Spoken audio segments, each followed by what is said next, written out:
আসসালামু আলাইকুম বন্ধুরা, কেমন আছেন সবাই? রোকসানাস ব্লগে আপনাদেরকে স্বাগতম। আজকে এমন একটি রেসিপি নিয়ে এসেছি যেটি খেলে আপনাদের মন প্রাণ জুড়িয়ে যাবে। আর আমের সিজন শেষ হওয়ার আগে দিয়েই বানিয়ে ফেলুন এরকম একটি ঠান্ডা ঠান্ডা ডেজার্ট, যেটা খেলে সবাই আপনার প্রশংসা করতে বাধ্য। আমি আজকে বানাবো ম্যাঙ্গো পুডিং।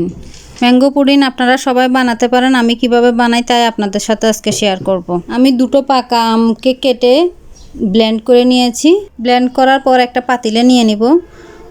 আমের মিশ্রণটি অনেকটা ঘন হয়ে গেছে, তাই আমি অল্প পরিমাণ পানি দিয়ে এটাকে একটু পাতলা করে নেব। পাতলা করে মিশিয়ে নিলাম। দিয়ে দিলাম 2 চামচ পরিমাণ চিনি, একটু মিষ্টি হওয়ার জন্য। আম তো মিষ্টি, তারপরও আমি একটু মিষ্টির জন্য দিলাম। মিষ্টিটা আপনারা আপনাদের পছন্দ মতো দিবেন। আমি এখানে আর দিয়ে দিলাম 1.5 চামচ পরিমাণ আগার আগার পাউডার। দিয়ে আমি ভালোভাবে সব উপকরণ মিশিয়ে নিব। মিশিয়ে আমি চুলায় এটি রান্না করে নেব 5 মিনিট মতো। আমের পিউরিটি বলক আসা পর্যন্ত আমি এটি রান্না করে নিব। আমার রান্নাটি শেষ।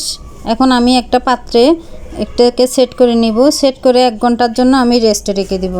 1 ঘন্টার পর আলহামদুলিল্লাহ এটা সেট হয়ে গেছে সুন্দর মতো। দেখুন আপনারা, এটাকে আমি এখন টুকরো করে নেব। ছোট ছোট টুকরো করে কিউট করে কেটে নেব। আপনারা যার যার পছন্দ মতো কিউট করে নিতে পারেন। এই জিনিসটি আমাদেরকে আগে করে রাখতে হবে পুডিংটা করার আগে দিয়ে, তাহলে আমাদের কাজটা অনেকটা সহজ হয়ে যাবে। অন্যদিকে একটা পাতিলে আমি নিয়ে নিলাম 1 লিটার পরিমাণের দুধ। দিয়ে দিলাম পরিমাণ মতো চিনি, যেরকম মিষ্টি পছন্দ করেন ওই রকম দিয়ে দিবেন।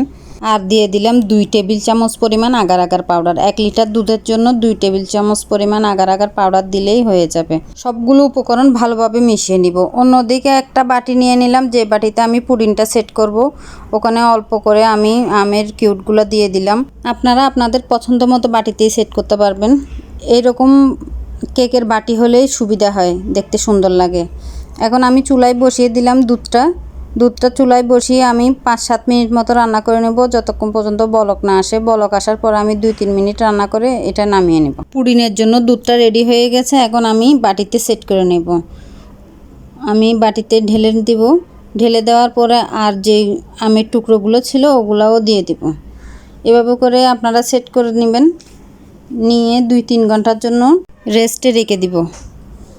আপনারা চাইলে একটু ঠান্ডা করে ফ্রিজেও রেখে দিতে পারেন, যদি তাড়াতাড়ি হয় বা কারো মেহমান এসে গেছে, তাহলে একটু তাড়াতাড়ির জন্য আপনারা ফ্রিজেও রাখতে পারেন। আমার পুডিংটা সেট হয়ে গেছে, দেখুন আলহামদুলিল্লাহ দেখতে অনেক সুন্দর হয়েছে।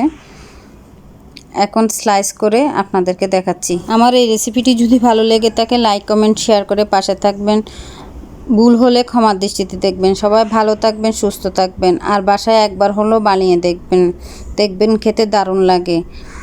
আসসালামু আলাইকুম, আল্লাহ হাফেজ।